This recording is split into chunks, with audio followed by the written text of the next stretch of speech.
$1,000 in a scratch off. And here's the thing about it. No one doesn't play electronic slot machines. If they do, they probably live in Vegas.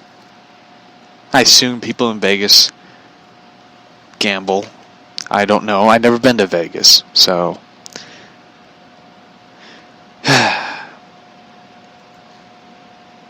yeah. And Pacific's not a bad place. Yeah, we were in a, documentary about meth labs and stuff, but, all of us ain't bad people. There's just some bad eggs. And here's the thing about it. Eureka, Missouri is a shithole. It used to be great. Now it's not. We'll go there one day. Vegas? Alright. I ain't gambling. It's a no-win situation. And Eureka always goes like, we have Six Flags. Well, technically Six Flags is considered St. Louis. They consider themselves in St. Louis.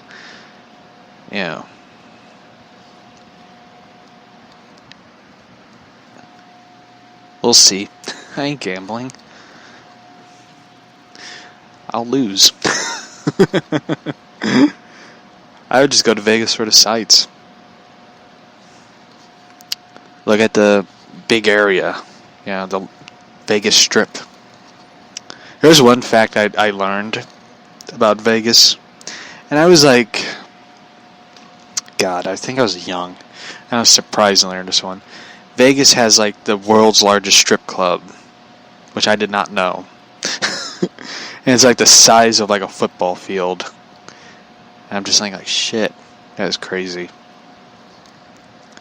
But I didn't know that they had that. It's surprising to know, but it's stupid. The thing about Vegas, like when I look at Las Vegas, I think of oh damn. Vegas has the thing about Vegas, I think about the Ocean's 11 movie. Like, I just look at it and I'm like, that's so cool. It's where they did Ocean's 11 and, it's pretty cool. Today's episode, we're talking about Scooby-Doo, which I'm excited about this one. There's other things I really like to talk about later on in the show. One of them being sort of a serious hint at the next show we're doing, which is called Strange Mysteries, but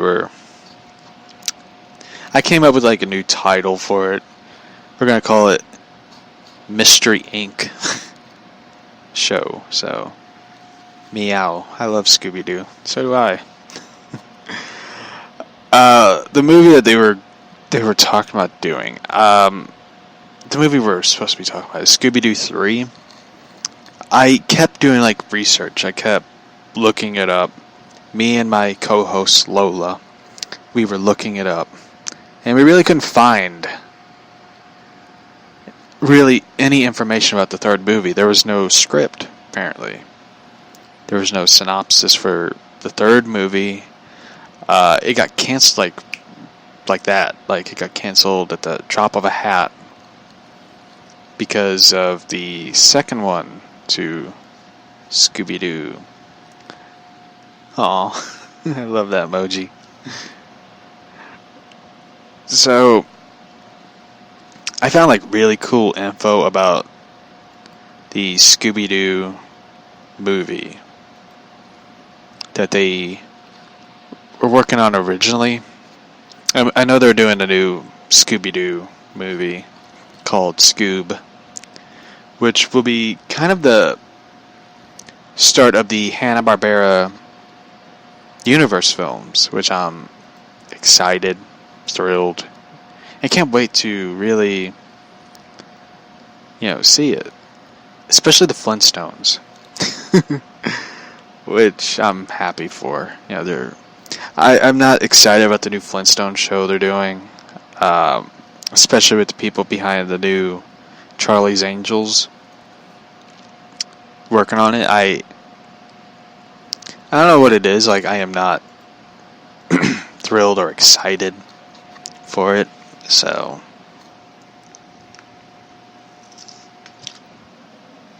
that's my water bottle. So, let's see. The Scooby-Doo movie, they were announcing it. The movie's been in development hell. This is the Scooby-Doo 2002, by the way. The film was originally supposed to have a darker tone, poking fun at the original series. It was set for a PG-13 rating. In the story, it's revealed that Shaggy is a stoner. Velma and Daphne have a side relationship. And there were many marijuana references, according to Sarah Michelle Gellar. The cast signed on. However, there was a change, and the film became more family-friendly. However, James Gunn confirmed that there is an original cut for the film that is a rated R story. A rated R cut. And it had to use CGI to cover up cleavage. Hearing that, I kinda don't know if I want to see it. Because it's like when you think of Scooby-Doo, you think of it's a kids-friendly show. You don't think of that. But, you know. Like. Because, here's the thing about it. Like, I don't want to look into it deep in the Scooby-Doo Mystery Incorporated. But, sort of at the end of the show, you kind of saw hints of Velma being, swinging the other way. But I never really looked into it deep as some people saying that Velma and Daphne have a side relationship. I just don't look at it that way.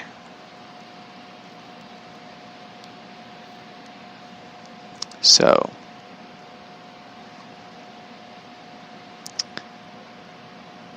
originally before Sarah Michelle Gellar signed on to play Daphne, Jennifer Love Hewitt and Jennifer Aniston were considered for the role of Daphne. Yeah, me too. I know, right? It's just like they sort of, I don't know what it is. It's like they always want to do something edgy. Like anytime they do an adaptation of a classic show or something, they always have to try to make it edgy. It's kind of like Gilligan's Island when they did I don't know if anyone remembers it. They did a reality show, Gilligan's Island. I don't know if anyone remembers it. I don't like Gilligan's Island. I think it's like the stupidest show on the planet. I know a lot of people love it. But I remember they did like a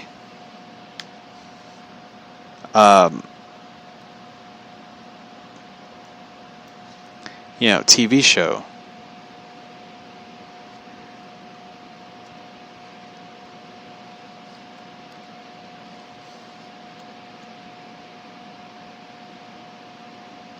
Hold on, I'm typing it in.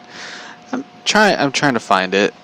Remember they did a reality show. They did some Survivor reality type show with Gilligan's Island and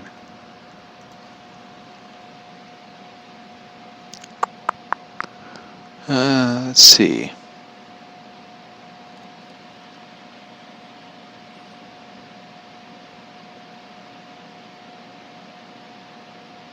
They did a video game of Gilligan's Island for the Nintendo system. Shit, that's stupid. Gilligan's Island tops cards. Who would buy? Yeah, the lunchbox thing I can understand because I have a lunchbox of Scooby-Doo. But a lunchbox of Gilligan's Island, I would just throw it out the window. I swear to God they did a reality show.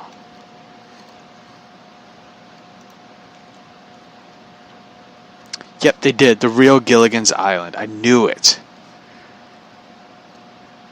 They did a reality show back in 2004 to 2005. It was supposed to be the TVS show.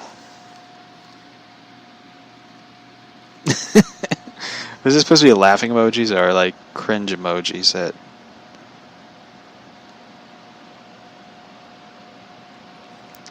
Yeah, I remember they did this. It was on TBS, and I remember this is a confession. I used to watch this show and the what was that one show? I used to watch like a couple reality shows. Like I watched the Surreal Life. Laughing emojis. Yep. I like the first one, the cringe emoji. I thought it was because I have a Scooby-Doo lunchbox.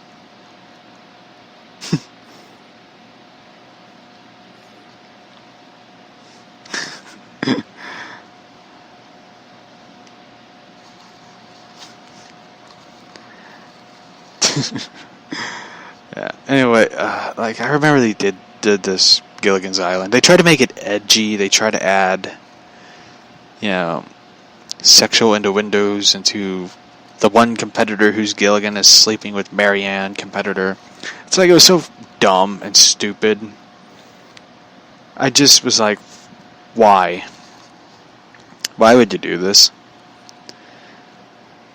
And it's like the funny thing about it is they didn't win anything. It was kind of like the Partridge Family one, where it's like the Partridge Family one was where the music competitors get together and each one who wins the contest of being David, Cassidy's person and Danny Bonaducci and all of them, they win and they start this family band, which Dave will tour America, and they never did.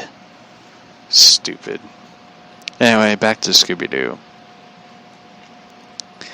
Jim Carrey was originally was considered to play Shaggy. That would have been cool.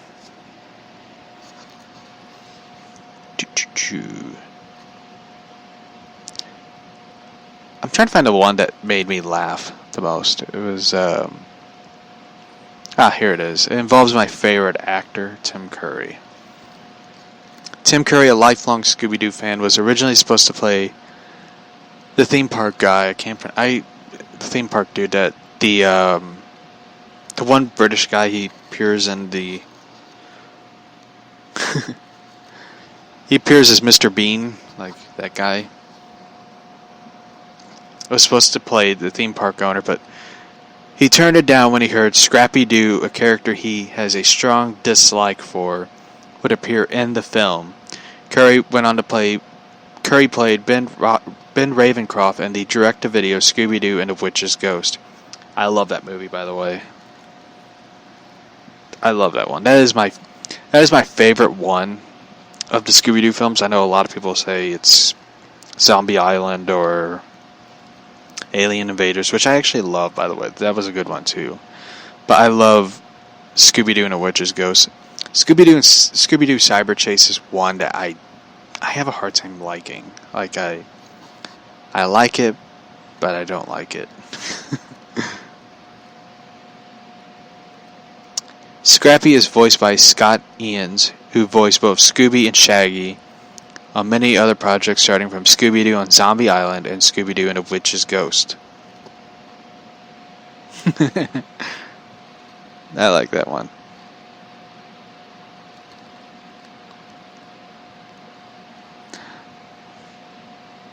Has anyone seen the Scooby-Doo Supernatural one? That is a good one. I really liked it.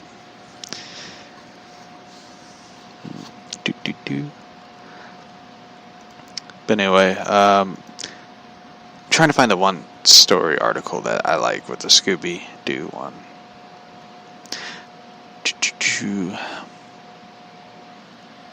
I did. Yeah, I love that one. That was a good one. It was a really good one. Like I love the competition between Dean and Fred.